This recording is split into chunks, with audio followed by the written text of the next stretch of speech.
Bonjour YouTube. Qu'est-ce qu'il fait? Tu fais quoi? Je viens à peine de te dire bonjour.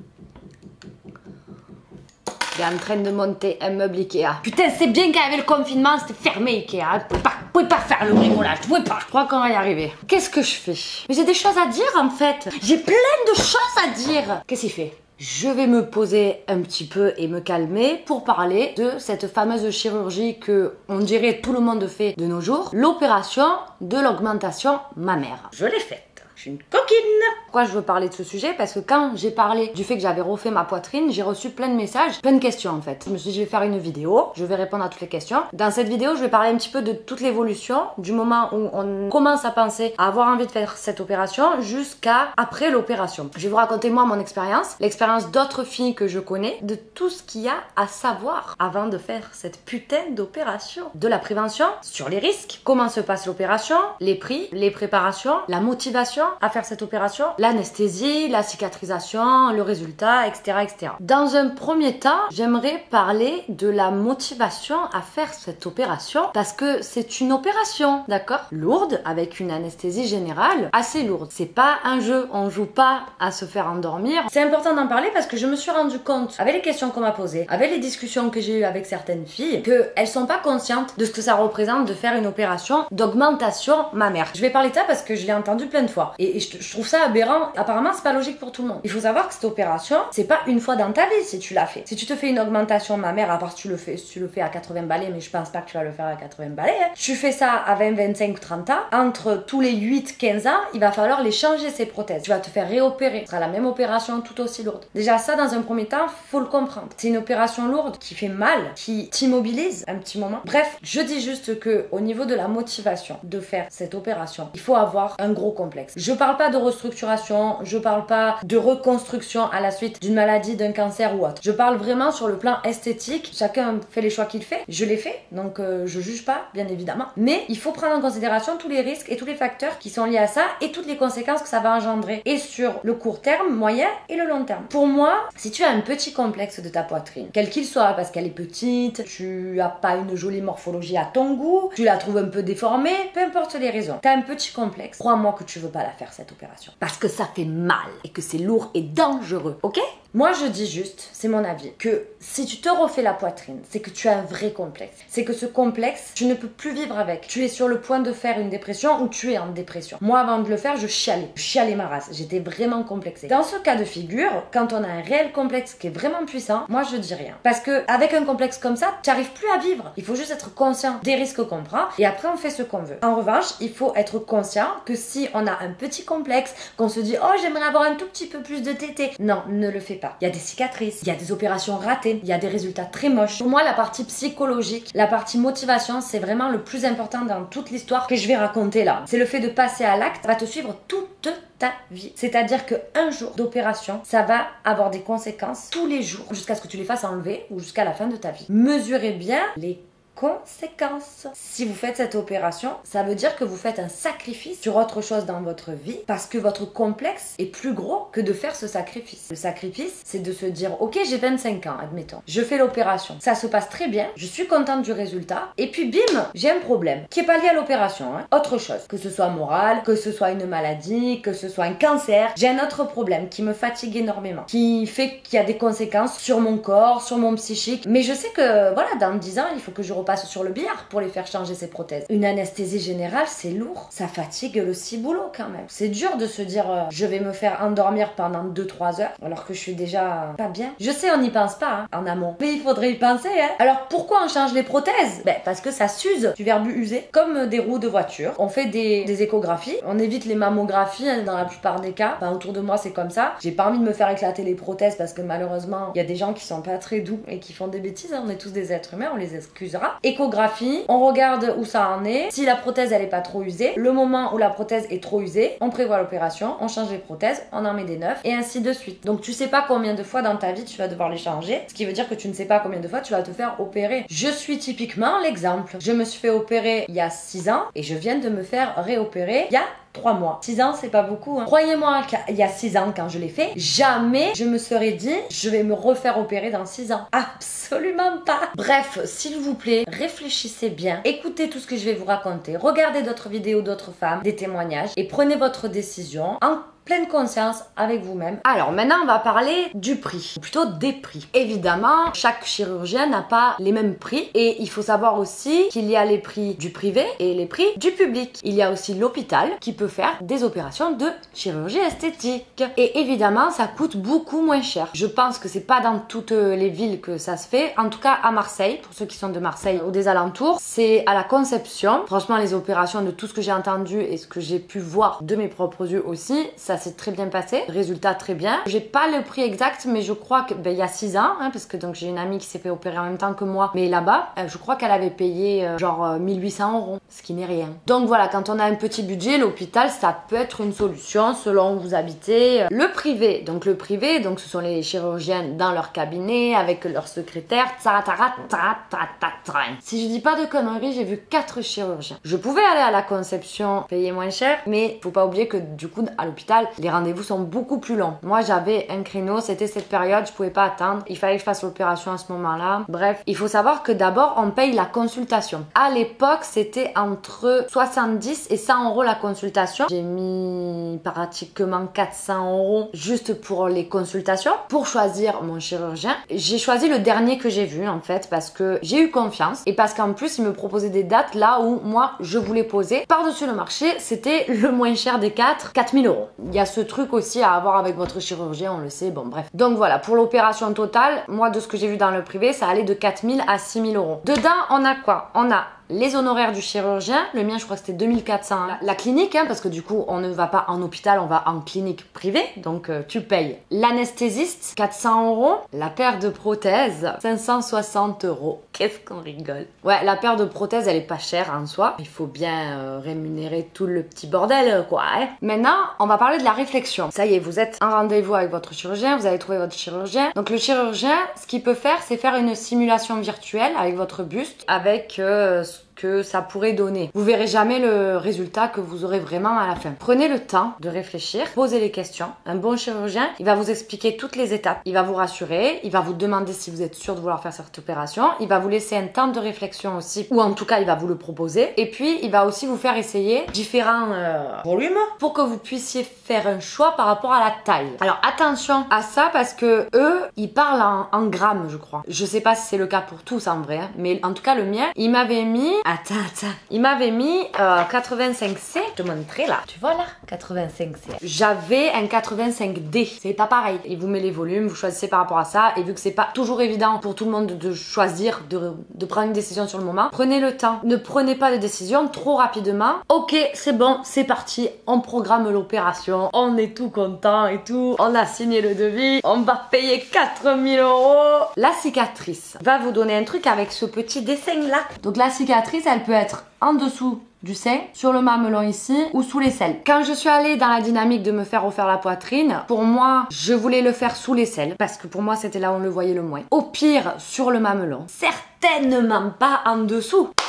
Devine où je l'ai fait, bien évidemment, en dessous. Sous l'aisselle, de tout ce que j'ai eu comme retour, c'est là où ça fait vraiment le plus mal et où c'est le plus handicapant. Le mamelon, j'ai l'impression que c'est vraiment bien parce que j'ai vu plein de résultats où on voit rien. Malheureusement, il y en a qui sont ratés, on peut pas deviner, donc ça se voit. Et c'est en plein milieu du nichon, donc bon. Moi, je l'ai en dessous. Mais en fait, elle fait 4 cm la cicatrice. Elle se voit pas parce qu'il y a le sein qui tombe dessus. Il faut tirer le sein comme ça pour que tu la vois la cicatrice. Donc en fait, en dessous, c'est très bien. Et ça, après, ça dépend le chirurgien, sa méthode et vous, ce que vous voulez ou ce que vous voulez pas. Il y a aussi l'emplacement de la prothèse. Donc il va vous dire, c'est soit on la met sur le muscle, soit dessous. Je sais même pas si ça se fait encore sur le muscle. Donc là c'est sous le muscle, hein, le muscle là, et là c'est sous le muscle là. Évidemment que ça va faire beaucoup plus mal sous le muscle, mais ça va faire aussi beaucoup plus naturel. Mais ça fait mal, mais c'est plus naturel, mais ça fait mal. Ok, l'opération elle est programmée, maintenant les préparatifs. Et là, on va revenir dans le domaine de l'argent, parce que vous allez devoir acheter certaines choses, dont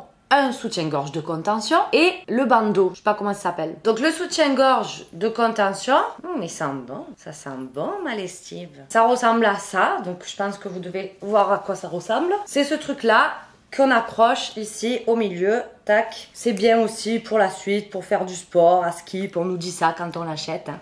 Mais moi, je ne le mets plus jamais après parce que je trouve que c'est une horreur. C'est réglable ici, donc ça va vraiment bien maintenir la poitrine juste après l'opération. Et on le garde, je sais plus, la première opération, combien de temps on le garde, mais on est près de 2 mois, je crois. Et ensuite, vous avez donc le bandeau. Il est vieux, mais...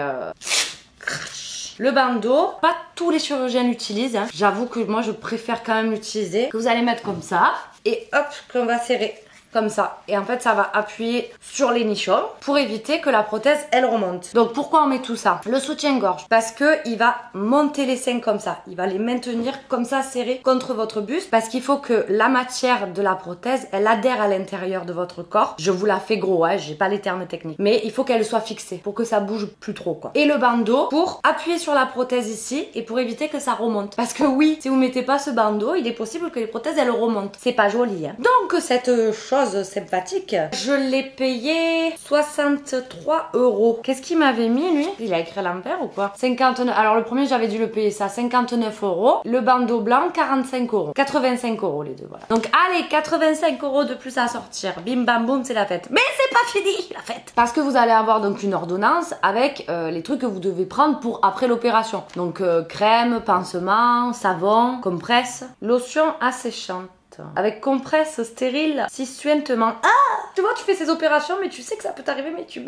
En gros, il faut penser à acheter avant l'opération. Évidemment, n'attendez pas d'être fait opérer pour acheter vos trucs. Hein. Donc, il y a 2 crèmes, une lotion désinfectante, les compresses, l'écran solaire et du savon aussi pour se laver, un savon spécial. De toute façon, vous n'allez pas vous laver pendant une semaine. Ça sent le roquefort.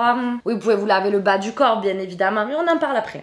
Vous allez devoir aussi acheter de la bétadine. Il va falloir se laver à la bétadine la veille, au soir de l'opération, et le matin, avant de partir de chez vous, pour aller vous faire opérer, car c'est le jour J. On n'est pas stressé. Pas du tout. Pourquoi faire? Pourquoi je vais stresser? Je vais pas mourir, je vais peut-être mourir, je vais mourir, je vais pas mourir. Non. On arrive à la clinique. On se prépare, on descend au bloc, on est à poil.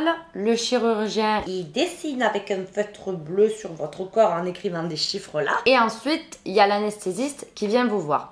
J'ai oublié de vous dire que évidemment, quand vous allez chez le chirurgien et que vous programmez votre opération, il vous envoie vers un des anesthésistes avec qui il travaille. Donc vous devez prendre rendez-vous avec l'anesthésiste et l'anesthésiste il confirme que voilà, tout va bien, c'est bon, vous allez vous faire opérer. Oui, à cette étape-là, il peut y avoir des problèmes. Je le sais, j'en ai eu. Je suis arrivée chez l'anesthésiste qui me prend la tension. J'avais 16 de tension. Oupsie, elle m'a dit, moi, je vous endors pas. Pardon? Mais moi j'étais en déprime. Comment ça je vais pas me faire opérer? Et elle me dit, je vous prends rendez-vous avec mon collègue cardiologue pour faire un check, voir si ça va. Et c'est lui qui dira si je peux vous endormir ou pas. Sauf que je me faisais opérer une semaine après. Elle m'a pris le rendez-vous avec le cardio un jour avant l'opération. Il fallait que j'attende la veille de mon opération pour savoir si j'allais me faire opérer ou pas. Puis finalement, quand je suis allée voir le cardiologue, tout allait très bien. J'avais 12 de tension, tout était nickel. Mais quand je suis allée voir l'anesthésiste, j'étais stressée. Voilà. La vie, elle est comme ça. On est stressé, la tension, elle monte. Qu'est-ce que je fasse? Bref, donc au bloc, l'anesthésiste vient vous voir aussi pour voir si tout est ok.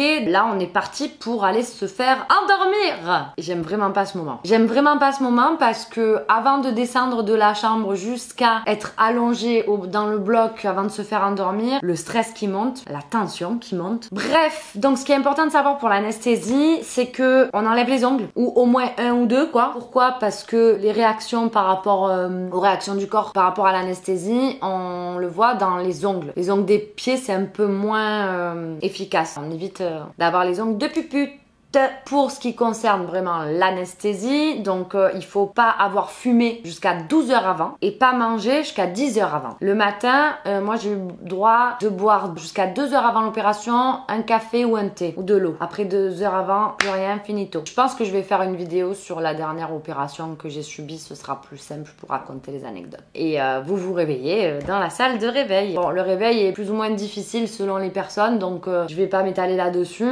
Vous verrez bien quoi, voilà. Mais par contre, on est vraiment dans le coltard, donc il faut vraiment prévoir quelqu'un qui vient vous chercher. De préférence qui puisse venir jusqu'à votre chambre, parce que ouais, c'est chaud quand même, hein. On est défoncé, vraiment, c'est de la drogue, hein. On est drogué. Hein. C'est vraiment important d'avoir quelqu'un avec soi qui vienne vous chercher donc dans votre chambre, qui vous ramène chez vous et qui reste avec vous pendant 4-5 jours. Je vais vous expliquer pourquoi. Faut savoir aussi que c'est compliqué de faire pipi dans les premières heures, hein, c'est les effets de l'anesthésie. Faire caca pendant 2-3 jours, tu fais pas caca. Hein. Donc pourquoi être accompagné pendant 4-5 jours? Parce qu'en fait, tu es handicapé à ce moment-là. C'est-à-dire que tu es bloqué, tu es comme ça. Pendant les 24 premières heures, tu sens pas grand-chose selon le chirurgien. Le mien, il m'a mis de l'anesthésie à l'intérieur à ce niveau-là. Donc forcément, pendant 24 heures, je sentais rien. Quand il est venu me voir dans la chambre, il m'a dit vous avez mal? J'ai dit non. Il m'a dit c'est normal, vous aurez mal demain. Je suis rentrée chez moi, ma mère était avec moi, elle me voyait prendre des trucs, bouger, elle m'a dit ça alors, t'as pas mal? On s'est posé devant la télé, on regardait les Marseillais tranquillement. C'est rigolo.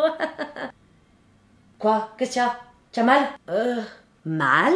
Oui, j'ai mal. Comment expliquer ça? Imagine un galop, tu sais, une grosse bille. Imagine on t'incise là, on t'ouvre la peau du bras et on te met le galop dans le bras et on referme, on recoue. Tu t'imagines bien que tu vas avoir mal à la peau là. Mais imagine que en plus de le mettre sous la peau, qui va être toute tirée, on va te le mettre sous le muscle. C'est exactement la même chose qui se passe mais ici. Sauf qu'ici, c'est pas juste un morceau du bras. C'est une partie dont tu as besoin pour agir dans ton quotidien en fait. Quand la douleur, elle monte, à un moment donné, t'es plus capable de rien faire. C'est-à-dire que tu peux pas éternuer, tu peux pas tousser, tu peux pas rigoler parce que tu utilises de la puissance à ce niveau-là quand tu fais toutes ces choses-là. Mais ça, tu t'en rends compte que lorsque tu es handicapé d'un endroit, à quel point cet endroit sert. Je ne pouvais même pas parler. Je devais chuchoter pour pas utiliser trop d'énergie. Et encore là, c'était trop fort. Bref, on s'est bien foutu de ma gueule. Et donc, tu as besoin de quelqu'un parce que il va falloir t'aider à faire les choses. À ouvrir une porte, par exemple. Dormir. Tu dors pas allongé. Parce que sinon, tu te relèves pas après. Et encore, il faut réussir à s'endormir selon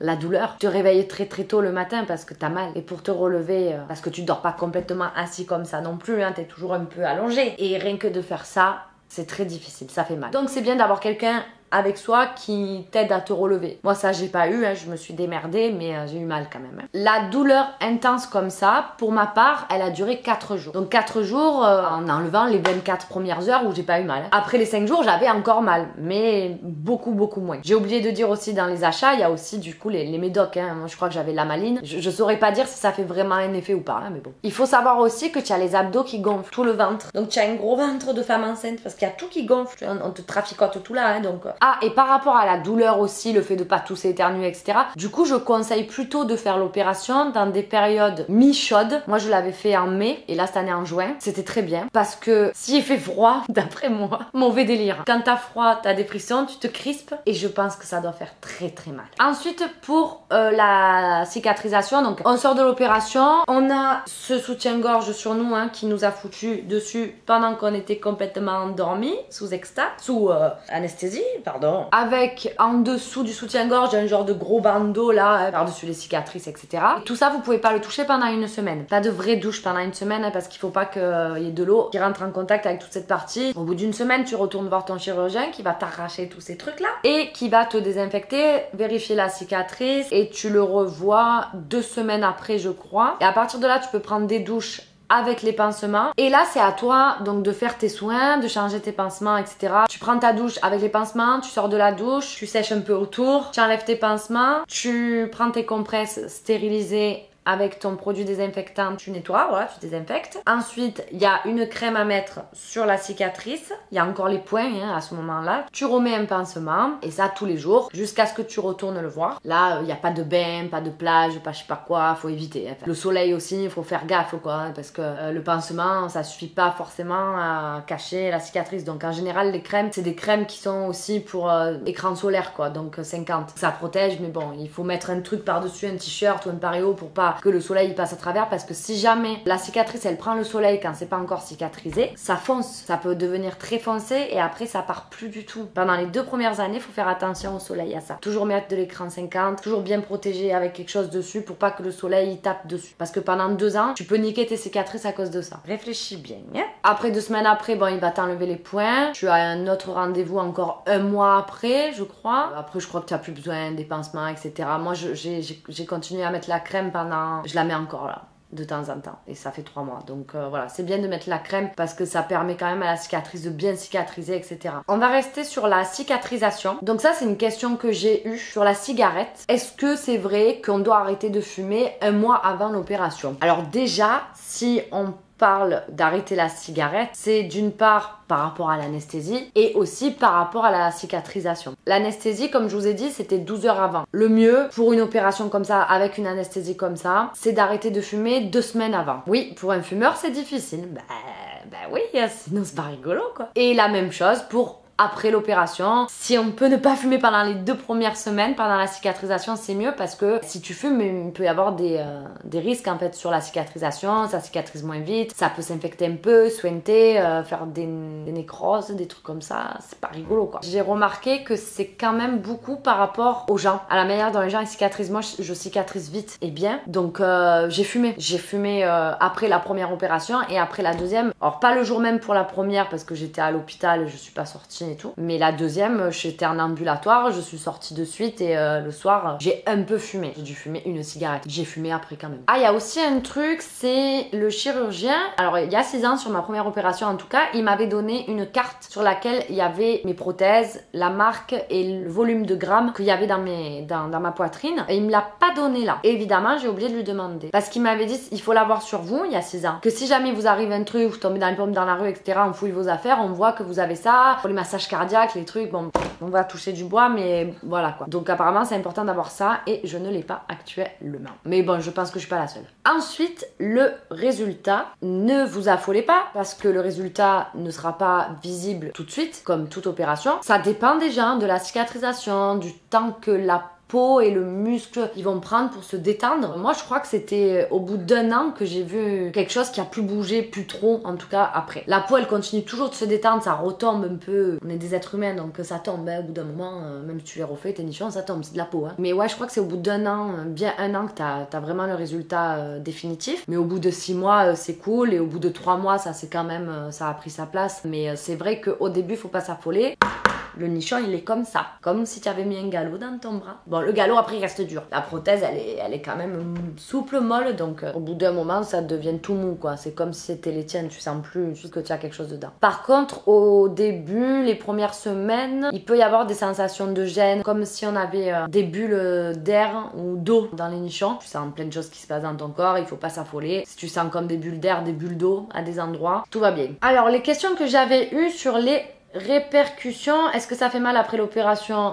J'ai répondu oui, bobo. En revanche, pour la deuxième opération, si on fait juste changer les prothèses et qu'on garde la même taille ou qu'on prend un tout petit peu plus et que le corps le sent pas, il y a plus cette douleur évidemment de peau qui se détend, muscle qui se détend, tout est déjà détendu à l'intérieur donc il n'y a pas cette douleur, il y a juste la douleur, ça fait un peu mal à certains endroits comme un peu des bleus, la cicatrice qui tire, on fait attention, pas soulever les bras comme ça et tout évidemment, mais ça n'a rien à voir, c'est pas du tout la même douleur. Le plus chiant c'est vraiment l'anesthésie, ça tue l'anesthésie. Oh, c'est invivable l'anesthésie. Quand je pense que je vais devoir en refaire comme ça dans ma vie, je te jure ça m'angoisse quoi. En revanche, si on se fait changer les prothèses mais qu'on fait mettre une taille au-dessus, vraiment, ça va retirer le muscle, ça va retirer la peau, donc on va retrouver ces douleurs-là. C'est vrai que sur le résultat, on peut ne pas être satisfaite du résultat, il faut faire attention à ça aussi. C'est un risque à prendre, c'est-à-dire que tu peux te retrouver avec des nichons que tu aimes encore moins que ce que tu avais avant. Mais si tu as le moindre doute, il n'y a pas de doute. Comment on appelle ça? C'est vrai qu'il n'y a personne pour me le dire. Le proverbe. Ouais, après il y en a qui ont toujours cette sensation d'avoir quand même un corps étranger en soi. Moi je l'ai, c'est comme les miens, mais quand même, je sens que j'ai quand même un truc en moi et que c'est pas à moi quoi, que c'est pas naturel. Ça m'empêche pas de vivre hein, mais voilà, c'est pas non plus le truc le plus agréable. Ah oui, il y a la sensation aussi de, pour ma part c'est le cas, de faire toujours attention à ces gestes. Je fais attention à comment je me mets dans le lit de ce côté. Depuis 6 ans que je me suis opérée de la poitrine, je n'ai plus jamais dormi sur le ventre. Après c'est pas plus mal, c'est pas une bonne position pour dormir, je le fais pas, j'ai peur que ça appuie dessus, que ça explose, je sens mes prothèses en m'appuyant dessus comme ça. Pendant le rapport sexuel c'est pareil, je suis casse-couille parce que je veux pas qu'on appuie dessus fort, c'est voilà. Si on est comme moi moi un peu trop anxieux et à faire attention, c'est sûr que voilà, ça crée d'autres blocages qu'on n'avait pas auparavant. Et bien il faut assumer. Combien de temps ça dure? Combien de temps ça dure quoi? Ah, les prothèses, combien de temps ça dure? Bon bah du coup j'ai répondu, c'est entre 8 et 15 ans selon les personnes, selon les prothèses, comment elles s'usent à l'intérieur du corps. J'en connais qui sont allés jusqu'à 15 ans. Et moi voilà, hein, j'ai dû les faire retirer au bout de 6 ans. Donc on peut pas savoir ce qui va se passer quoi dans la vie. Mais logiquement c'est une dizaine d'années quoi. Hein. Juste pourquoi? Ah oui, j'ai eu cette question, juste pourquoi l'opération? Je pense qu'avec tout ce que j'ai expliqué, le pourquoi il a été répondu en parce que. Tu as compris? Le regard des autres et des hommes. Est-ce que le regard des hommes, il a changé sur moi? Pas sur moi, juste sur mes nichons quoi.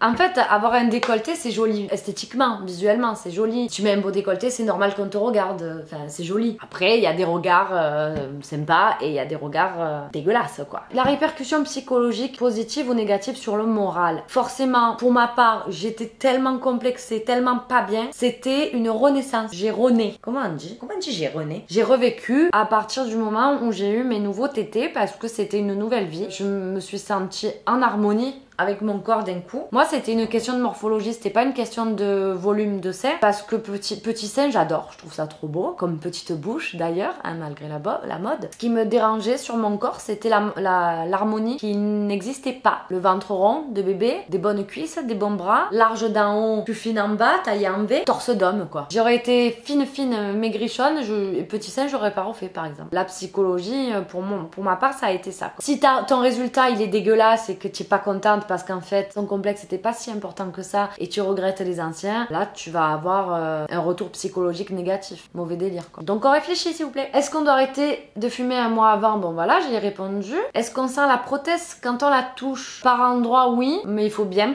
toucher. Hein. Moi en tout cas sur moi, tu fais ça, tu sens pas. Hein. Mais là sur le côté, si je cherche un peu, je fais comme ça, je vais sentir un peu le coin. Mais moi, il y a personne d'autre de l'extérieur qui peut toucher et qui va le sentir. Sur moi en tout cas. Je sais qu'il y a des femmes sur lesquelles on les sent. Je pense que c'est des femmes qui sont plutôt plus minces, très minces, voilà, qui n'ont pas beaucoup d'épaisseur ou de graisse. Est-ce qu'on doit attendre d'avoir des enfants? Non, pas du tout. Après c'est vrai que c'est bien pour les reconstructions après accouchement. Je pense que c'est bien d'attendre d'avoir eu des enfants parce que si derrière l'accouchement les seins ils ont pris un coup, ils tombent, etc. c'est peut-être pas plus mal d'avoir attendu et de faire cette opération après avoir eu des enfants. C'est mieux je pense en vrai. Mais t'es pas obligé d'attendre d'avoir eu des enfants parce que aujourd'hui les techniques qui sont utilisées, il y a rien qui se bouche. Donc tu peux allaiter en ayant des prothèses sans faire prendre de danger à ton enfant. D'autres expériences, d'autres filles de mon entourage qui l'ont fait. Une fille qui était très complexée, qui était vraiment plate, très fine, très jolie, qui avait vraiment envie de faire l'opération parce que c'était joli. En plus elle le voyait sur moi donc c'est trop beau, j'ai envie de le faire. Quand elle l'a fait, elle m'a dit je te jure à refaire, je le refais pas. Ça fait trop mal. Et elle aurait été prête à revenir en arrière pour pas vivre ça. J'ai une autre amie qui l'a fait, qui était un peu dégoûtée parce que maintenant ses seins ils pointent vers le bas comme ça. Voilà, tu sais pas à quoi ils vont ressembler. Parce qu'en fait, si on te met du rond dans un petit sein qui a un petit sillon en bas, c'est-à-dire du mamelon au bas du sein, moi c'était le cas. J'avais le téton en bas du sein, à peu près en fait, j'avais pas beaucoup en dessous parce qu'il était petit. Si on me mettait du rond direct, j'allais avoir sûrement ça m'aurait fait ça, ils auraient pointé en bas. La prothèse elle allait être plus en haut. Là maintenant j'ai du rond, mais avant ça j'ai eu les anatomiques, donc ça m'a fait une forme de poire, ça m'a bien fait la forme du sein. Donc quand il a mis les ronds, bah, ça a repris un peu la forme. Ils sont un petit peu plus bas maintenant je crois. Donc voilà, faire attention à ça aussi. Si on vous met du rond et que vous avez le sillon là qui est trop près du mamelon, ben il risque de pointer en bas les nichons après. Moi je peux pas penser à tout, hein, je suis pas chirurgienne, mais les chirurgiens ils vont pas forcément tous vous le dire. J'ai récemment parlé de ça avec une fille, je sais plus qui parce que j'oublie tout, qui m'a raconté qu'une amie à elle s'est fait opérer, elle était contente et tout du résultat, elle a commencé à avoir des problèmes, je sais plus quoi, de la fièvre, des nausées, etc. Donc elle est retournée à l'hôpital, machin, patin couffin, une compresse, hein, oubliée à l'intérieur. Mais le temps que son corps il a lutté contre ce mauvais délire qui se passait dans son corps, donc le pancréas il a douillé et du coup elle a fait, comment on dit, je sais pas, une pancréatite. Elle a eu un problème au pancréas quoi. Maintenant elle a des problèmes au pancréas là. Je sais pas si c'est à vie ou si c'est pour un moment, mais voilà. Elle a le pancréas un peu niqué à cause du chirurgien qui a oublié la compresse dans le nichon. Donc bon, je pense qu'elle va porter plainte et tout. Je sais pas, je la connais pas, mais pour vous dire quoi, les risques qu'on prend. Parce que les gens qui nous opèrent sont des êtres humains. Ils peuvent faire des erreurs, ils peuvent ne pas être assez bien formés. Je vais finir par les risques liés à l'anesthésie ainsi que les risques post-opératoires. Alors, Un délai de 2 à 3 mois est nécessaire pour apprécier le résultat définitif. Ah, les imperfections de résultat. L'asymétrie de volume résiduel incomplète, corrigée malgré des implants de taille différente. Fermeté un peu trop grande avec souplesse et mobilité jugée insuffisante. Surtout avec de gros implants. Bon, si tu mets des énormes implants, c'est normal. Hein. Aspect un peu artificiel. Perceptibilité au toucher. Aggravation d'une ptose mammaire. Je sais pas ce que c'est. Je sais pas ce que c'est une ptose mammaire. Et dû à un affaissement de la glande mammaire accompagné d'un relâchement de la peau. Il s'agit en fait d'un glissement de la glande mammaire vers la partie inférieure du sein. La partie supérieure est comme vidée et les mamelons sont alors placés trop bas. Complications envisageables. Envisageons le pire. Il convient de distinguer les complications liées à l'anesthésie de celles liées au geste chirurgical. L'anesthésie lors de la consultation pré-opératoire obligatoire, le médecin anesthésiste informera lui-même la patiente des risques anesthésisques. Il faut savoir que l'anesthésie, quelle qu'elle soit, induit dans l'organisme des réactions parfois imprévisibles et plus ou moins faciles à maîtriser. Voilà. Voilà, parce que c'est ça que je voulais dire, c'est qu'on sait pas en fait comment le corps il réagit. De manière générale, ça va, mais on sait pas. Enfin, il y a toujours quelqu'un qui a quelque chose de fou, quoi. M'a compris. Hein. Toutefois, ayant recours à un anesthésiste réanimateur compétent exerçant dans un contexte réellement chirurgical, les risques encourus sont devenus statistiquement presque négligeables. Statistiquement, déjà, ça veut dire un tangent. Hein. Donc l'anesthésiste, c'est un réanimateur, au cas où il y a besoin de vous réanimer. D'où l'importance de pas mettre des ongles de pupute. Alors, le geste chirurgical. Bon, évidemment, ils te disent qu'en gros, il faut que tu aies un chirurgien plasticien qualifié et compétent. Épanchement, infection, hématome, épanchement séreux, c'est pas très grave. Infection rare. Il y a les infections tardives, les micro-abcès et les chocs toxiques staphylococciques. Ensuite, il y a la nécrose cutanée, anomalie de cicatrisation, altération de la sensibilité. Ah oui, c'est vrai, on n'en a pas parlé. Il y a des femmes qui ont leur sensibilité qui a changé complètement par rapport à l'opération. Elles ne sentent plus rien ou elles le sentent beaucoup plus. Moi, ça n'a rien changé sur la majeure partie du sein. Par contre, sur les côtés là, j'ai des sensations toujours bizarres. C'est plus sensible et en même temps, je sens pas ma peau. Je me gratte, je peux pas me gratter. Ouais. Galactorrhée, épanchement lacté, sécrétion de lait. Ah, c'est le lait. Pneumothorax. Bon, après, il faut faire un traitement. Formation de plis ou aspect de vague. Les implants étant souples, il est possible que leur enveloppe se plisse et que les plis soient perceptibles au toucher, voire même visibles sous la peau. Alors oui, plis ou vague. Moi, j'appelle plus ça un trou qu'une vague. Mais à ce niveau-là, parce qu'il y a l'ancien sillon de l'ancien petit sein aussi, qui des fois reste, ça fait un petit creux. Si je suis comme ça, posée, ça se voit pas. Mais si je fais ça ou que je force un peu, avec le muscle qui se tend, hop, ça se voit. Il faut y penser à ça aussi. Genre que tu tends, genre quand tu forces avec tes pecs, tu as tes prothèses qui bougent. Vous le voyez des fois sur les meufs de télé-réalité. Et du coup, ça fait comme un trou entre ta prothèse et ta glande. C'est pas naturel, hein. Et voilà. Coque, bon ça les coques, la coque si ça s'en va pas là, si c'est trop grave, bah, tu es obligé de te faire réopérer quoi. Comment expliquer ce que c'est une coque? Donc ouais, c'est quand le corps, il sent qu'il y a un corps étranger et qu'en gros il essaie d'isoler les tissus en faisant un truc hermétique quoi. En général ça se sent pas, ça se voit pas et ça reste fin donc c'est pas grave, mais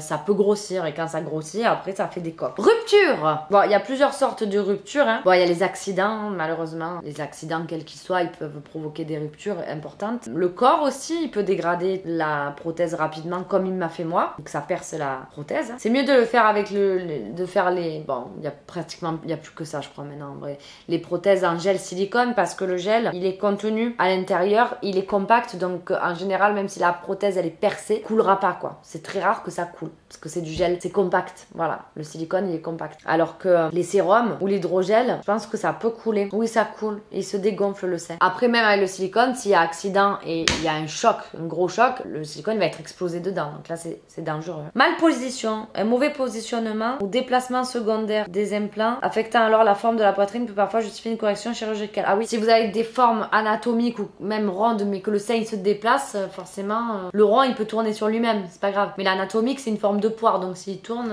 Déformation de la paroi thoracique. Bon, c'est rare, hein. Ouais, en gros, si c'est resté trop longtemps à l'intérieur, ça va s'imprimer dans les tissus à l'intérieur et ça peut déformer l'intérieur du thorax. Bon, faut vraiment pas avoir de cul, hein. Mais bon, voilà, ça peut arriver. Voilà, pour l'anesthésie, bon, du coup, en vrai, on sait pas hein, ce qui peut se passer. En général, tout se passe bien, honnêtement. Mais quand même, moi, ce que je crains le plus, c'est ça, hein, c'est juste l'anesthésie. Pour une anesthésie générale, les risques sont influencés par votre état de santé, votre âge et votre hygiène de vie. Les risques de complications imprévisibles pouvant mettre votre vie en danger, comme une allergie, un problème cardiaque ou pulmonaire grave, sont extrêmement faibles. Toutes les dispositions sont prises pour prévenir et traiter de manière optimale ces éventuelles complications. Alors, il faut faire attention aux lésions dentaires et si on a des... pas des couronnes, c'est des prothèses, je crois, parce que elles peuvent être occasionnées par les manœuvres nécessaires à la mise en place du dispositif d'assistance respiratoire. Voilà, faut faire gaffe. Si on a des trucs qui bougent, qui sont pas fixes dans la bouche, ça il faut le dire parce que c'est pas bon quoi. Voilà, après il y a les complications après l'intervention, vous pouvez aller voir sur internet, il n'y a rien de fou, c'est des choses qu'on sait à peu près. Voilà, on a fait le tour. Je pense que j'ai dit beaucoup de choses, comme d'habitude. J'espère en tout cas que ça aura pu vous aider ou vous aiguiller sur des doutes ou une décision en cours. J'ai essayé d'être objective tout en m'appuyant sur mon histoire personnelle quand même. Et je vais finir par répéter ce que je vous ai dit au tout début. Réfléchissez bien s'il vous plaît. Ne prenez pas ce genre de décision sur un coup de tête pour un petit complexe qui est pas développé, qui vous met pas dans un état de déprime. Il n'y a pas qu'une anesthésie, il va y en avoir plusieurs durant votre vie. Alors réfléchissez bien. Merci d'avoir regardé la vidéo et je vous souhaite à tous une bonne journée ou une bonne soirée. Au revoir YouTube.